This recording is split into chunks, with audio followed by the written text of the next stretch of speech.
Vous écoutez Procrastination, épisode 9, la place du rêve dans la création, comment travailler l'inspiration. Un podcast sur l'écriture en 15 minutes. Parce que vous avez autre chose à faire. Et qu'on n'a pas la science infuse. Avec les voix de Mélanie Fazi, Laurent Jeunefort et Lionel Debrousse. L'inspiration, c'est un gros mot. On se pense que c'est quelque chose parfois qui doit nous frapper. Je prends souvent l'image de l'écriture. Beaucoup de gens voient ça, surtout je pense en Europe et en France, comme l'auteur avec une écharpe blanche qui va sur la falaise. Là, à ce moment-là, la foudre le frappe. Il est frappé de génie, il revient chez lui, il se met sur évidemment une vieille machine à écrire, une grosse Remington, il se met à écrire et d'un seul coup c'est génial. Je crois pas que ce soit trop comme ça. Enfin, je sais pas, vous avez vous allez sur des falaises, vous?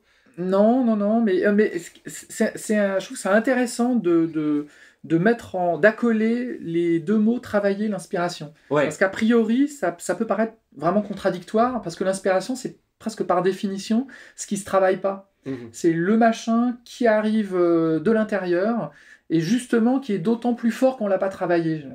Oui. Même si par un abus, on a pu penser, notamment du côté romantique, que moins il y a de technique, plus il y a d'inspiration, ce qui n'est pas vrai non plus. De toute façon, en plus, c'est une tangente, mais on voit jamais que un résultat fini d'une œuvre. On n'a aucune idée, et la qualité d'ailleurs n'est pas corrélée, ça c'est un peu triste, sinon ça serait plus pratique, mais elle est absolument pas corrélée malheureusement à la quantité de travail qu'on met dedans. On voit toujours un résultat final d'une œuvre, et on n'a aucune idée de la façon dont elle a été réalisée et du travail, et la manière dont elle a été réalisée et la quantité de travail impliquée n'est absolument pas corrélée avec l'impact que ça crée. Donc la question est toujours de trouver la méthode de travail qui nous correspond. Alors, l'inspiration déjà, qu'est-ce qu'on met à l'inspiration? tout le monde n'est pas d'accord sur le terme. Et en fait, Déjà. je me suis aperçue quand on a des débats là-dessus, parce qu'il y a une espèce, pas vraiment un consensus, mais il y a une tendance actuelle à aller vers la thèse selon laquelle l'inspiration n'existe pas. Et je me suis aperçue qu'il y a, en tout cas moi, dans mon processus créatif, une partie que j'appelle inspiration faute de mieux, et qui est quelque chose que je ne peux pas provoquer sciemment. D'accord. Et je pense que là-dessus, on pourrait avoir pas mal de choses à échanger. Je suis mal à l'aise avec cette idée selon laquelle il suffit de se mettre au travail, il suffit de réfléchir, on peut tout débloquer activement. Et en tout cas, personnellement, il y a une grosse partie de l'écriture qui tient vraiment du déclic que je ne peux pas... Je peux pas claquer des doigts et dire « Tiens, j'ai une idée ». Oui, je pense aussi, et je pense que tous ceux qui ont écrit plus de 3-4 bouquins savent qu'il y a des moments de grâce où le bouquin s'écrit tout seul, où on est inspiré tout simplement, sans du tout que la part, de la volonté entre en ligne de compte. Il y a des moments où on est en forme au niveau de l'imagination. Ouais. Et c'est souvent, pour moi, l'imagination, c'est comme un muscle. C'est-à-dire que je crois que je l'ai déjà dit dans le chapitre consacré à l'imagination, c'est plus on s'en sert, c'est d'autant plus efficace qu'on s'en sert le plus souvent possible. Et finalement, l'inspiration profite de ça. Il y a des moments où on n'est pas inspiré, mais ça n'empêche pas d'écrire. Et là, c'est des moments où le métier rentre le plus en compte. Et écrire un roman, c'est comme une passion au long cours. Des fois, il y a des hauts et des bas. Mais même dans les bas, ça ne veut pas dire que c'est nul ou que ça ne vaut rien. C'est simplement que des fois, l'inspiration n'a pas à rentrer en ligne de compte sur un certain nombre de trucs, mais elle est essentielle à certains moments. Après, c'est tout à fait vrai sur ce qui est de l'écriture proprement dite. Après, tout dépend comment on fonctionne, mais une fois qu'on est devant sa page, on peut s'obliger à écrire la scène, même si on n'est pas dedans. C'est plus compliqué, en tout cas, moi, dans ma conception, au niveau des idées. Mais je fais partie des gens qui sont incapables de se mettre à écrire tant que l'idée n'a pas trouvé sa résolution. Je suis d'accord tout à fait avec toi. Sans l'idée... Alors, pareil, l'inspiration, on peut avoir une inspiration pour une idée, on peut avoir de l'inspiration pour bien écrire, avoir un résultat où le livre paraît habité par quelque chose. Je pense que c'est une définition importante une distinction importante à faire entre l'inspiration qui est j'ai une idée qui me donne envie d'y aller et l'inspiration qui mène devant le clavier pour aller rédiger à proprement parler. Mais je sais pas si tu voulais... Oui, bah, par exemple, mais c'est aussi ce qui fait que qu'on se souvient de certains écrivains et pas d'autres. C'est quand on voit Robert Howard ou Julia Verlanger en France, ou voilà, Stéphane Vull, pour rester dans la fantasy et dans la SF, c'était des auteurs qui étaient pas forcément, je pense à Julia Verlanger ou Howard, des grands stylistes, mais il y avait quelque chose où on sent qu'ils étaient inspirés, les récits sont habités par quelque chose, une sorte de force, quoi. Voilà, et je pense que pour moi, l'inspiration, c'est plutôt dans ce sens. Il y a des choses qui... Je dirais que dans cette idée d'être habité, il y a aussi savoir reconnaître qu'une idée va produire quelque chose d'intéressant ou pas. Et par rapport à l'inspiration, il y a une chose que j'ai tendance à ajouter. Bon, là, je raccorde sur l'idée du rêve. J'ai tendance à dire que développer une idée, c'est pas quelque chose d'extrêmement rationnel, on s'y met, on cogite, etc. Ça peut être souvent assez proche du langage des rêves, dans le sens où... alors, là, pour le coup, c'est vraiment personnel. Pour moi, une idée, c'est la rencontre de plusieurs images qui, a priori, n'ont pas forcément grand-chose à voir entre elles. Et ce qui m'intéresse, c'est comment je vais les faire se rencontrer. Et c'est un peu... Alors, je vais donner peut-être un exemple précis qui sera plus parlant. J'ai écrit une nouvelle qui s'appelle Le train de nuit, dans laquelle je suis partie de 3 déclics. Le premier, c'était... J'avais une image d'un train fantôme dans la nuit qui s'appelait Le train de nuit. Bon, première image. Pendant un moment, je ne sais pas quoi en faire. D'un coup, deuxième image. J'ai une jeune fille qui est dans ce train et qui écrit, c'est très précis, des paroles de chansons sur la buée des vitres. Deuxième déclic. Et un peu plus tard, troisième image qui me tombe dessus comme la foudre au bord de la falaise, là pour le coup, une araignée géante. Et je me retrouve avec ces 3 images à dire, ok, je pense qu'elles vont ensemble, mais je sais pas comment, et justement parce que je ne sais pas comment, là il y a quelque chose à raconter. Et que chaque fois que j'ai tenté, face à une de ces images par exemple, de me dire, ok, il pourrait se passer ça logiquement, ou alors il pourrait se passer ça, je sens que ça marche pas. Il y a pas justement, c'est pas habité. Donc l'araignée dans un train qui essaie de composer une chanson, ça ne marche pas, par exemple. Ça aurait pu, mais c'est pas moi qui l'ai écrit. Ah, mais ça pourrait tout à fait. Là, c'est ton rêve, c'est pas le mien. C'est vrai que c'est un truc qu'on a un peu abordé en tangente aussi dans les épisodes précédents, c'est que nous sommes des créatures associatives. Une histoire, de toute façon, c'est la mise en relation, nous sommes des créatures analogiques en fait, c'est la mise en relation de plusieurs éléments. Et souvent, l'essence finalement de la création, il y a pas mal d'auteurs qui disent ça, c'est que ça n'est jamais que mettre en relation ou mettre en lien et trouver des analogies entre des choses qui n'en ont pas a priori ou qui ne sont pas évidentes pour tous, et mettre ça le montrer, mettre ça en valeur, mais pas tellement l'apporter à des gens, le rendre intelligible. Et la narration, c'est probablement encore plus vrai dans la littérature de l'imaginaire, où forcément il y a un aspect idée et de regard différent sur le réel qui alimente et qui sous-tend nos littératures. C'est d'autant plus important.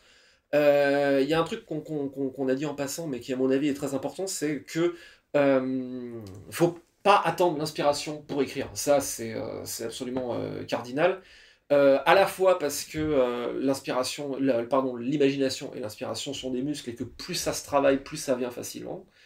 Et aussi parce que ça peut être aussi une façon très efficace de procrastiner, de se dire non, mais je le sens pas aujourd'hui. Et c'est probablement une des choses qui fait la différence entre un débutant et un professionnel. Professionnel au sens quelqu'un qui considère son écriture sérieusement, pas quelqu'un qui se fait payer pour, pas forcément en tout cas. C'est la personne qui va y travailler régulièrement avec ténacité, quelque part. Et puis qui finit son histoire. Et qui finit, ça sera une des règles de Robert Heinlein d'ailleurs, c'est la 2, tu dois finir ce que tu écris.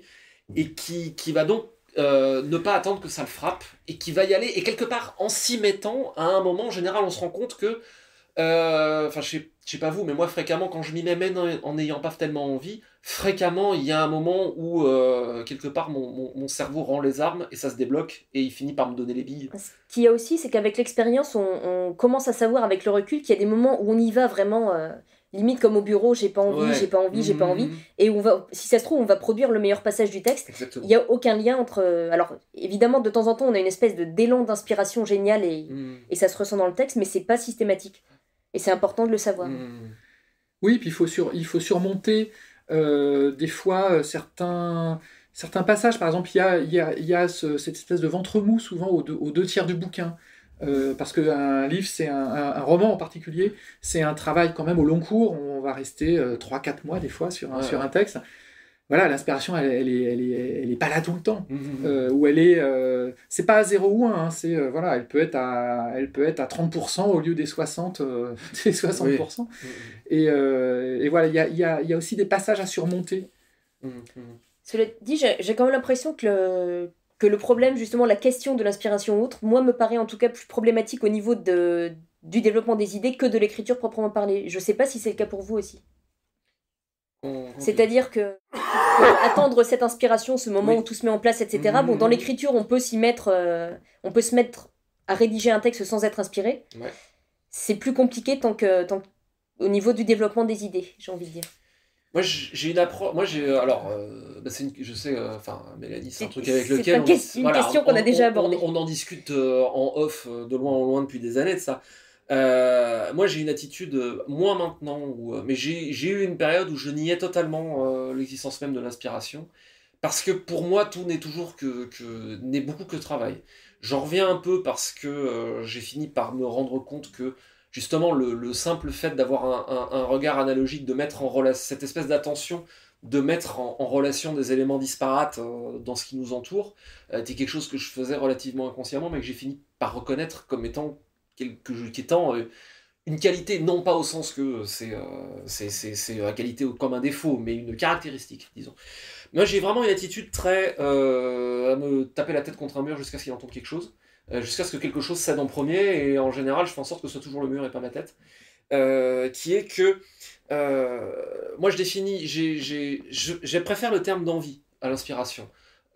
Si quelque chose me fait pas envie à écrire, ne serait-ce que parce que potentiellement ça présente une difficulté qui va m'apprendre quelque chose et que j'ai envie de creuser, je vais pas avoir envie d'y aller. Donc j'essaie toujours de chercher. J'ai fait un panneau qui est au-dessus de mon bureau. Il y a marqué l'écriture c'est drôle. Si c'est pas le cas, faut la rendre telle.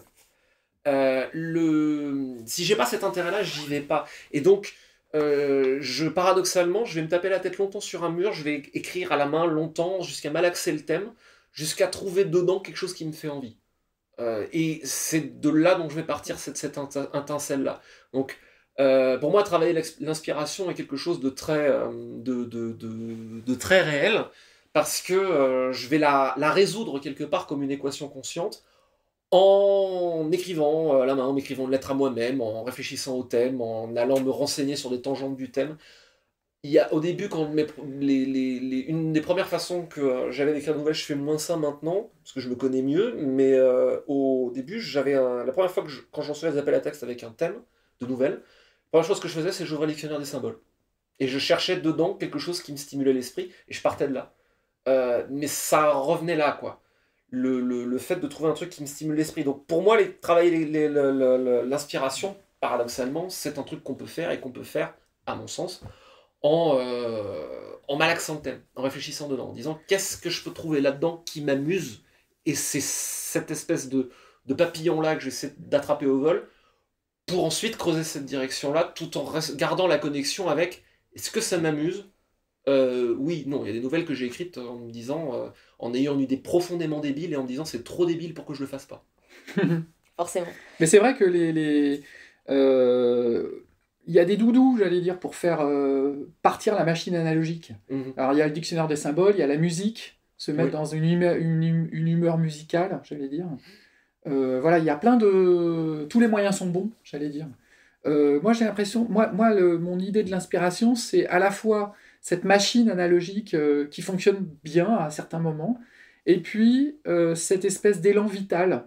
Donc moi je définirais pas ça par l'envie, mais comme une force d'élan vital, qui pousse à l'écriture, et qui fait que ça a besoin de se concrétiser dans quelque chose, dans du texte.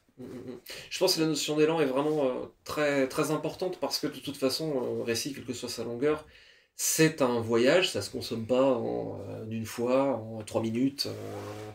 C'est pas pour déprécier la musique du tout, hein, mais c'est juste que la forme est différente. Et par conséquent, dans la consommation de l'œuvre comme dans son écriture, il y a forcément un chemin à faire, il y a forcément une inertie. C'est ce qu'Aristote appelle l'énergeia quelque part. Donc énergeia, énergie, on pourrait plus c'est un élan. Pour Aristote, une histoire, c'est la résolution d'une situation riche de potentialités. Il y a le potentiel au début, et ensuite, le déroulé on prend ce point de départ qui va acquérir une inertie non pas au sens inerte, mais au sens justement d'élan, qui va donc se dérouler, se développer jusqu'à sa résolution et la conclusion, pas l'épuisement, la conclusion de cet élan. Je voulais juste rebondir pour dire par rapport à cette histoire d'élan et de fonctionnement, je me suis aperçue que dans mon approche de cette histoire d'idées, j'ai mis des années à identifier qu'en fait, il y a quelque chose qui se joue à un niveau inconscient, mais qui est un processus d'écriture qui fonctionne en tâche de fond, j'ai envie de dire. Et c'est pas du tout que pendant des mois, je vais rester bloquée sans idée. C'est qu'en fait, mon cerveau travaille en tâche de fond, à essayer de comprendre cette image de départ, ce qu'il est en train d'en faire, et quand il est arrivé à une conclusion, ou en tout cas un nœud intéressant, il fait émerger une image qui me tombe dessus d'un seul coup, avec toutes les implications qui la relient au reste. Mais c'est pas la foudre qui vient de frapper, c'est mon cerveau qui atteint une étape du travail et qui fait remonter le résultat. Bon, on a beaucoup de choses à dire là-dessus et on est en train d'arriver déjà au terme du temps imparti. Donc ce sera un épisode qui est en 2 parties. Donc on vous donne rendez-vous pour le prochain où on finira de parler de ce débat. Et pour terminer sur cet épisode, donc la citation, Laurent, tu en as une très intéressante. Alors moi, j'ai eu envie d'inverser le thème. Donc de faire plutôt Là, c'était le rêve dans la littérature. Là, c'est plutôt la littérature dans le rêve. Parce que c'est une citation de Jean Cocteau qui dit « Les rêves sont la littérature du sommeil ». Très joli. C'était Procrastination, merci de nous avoir suivis. Maintenant, assez procrastiné, allez écrire.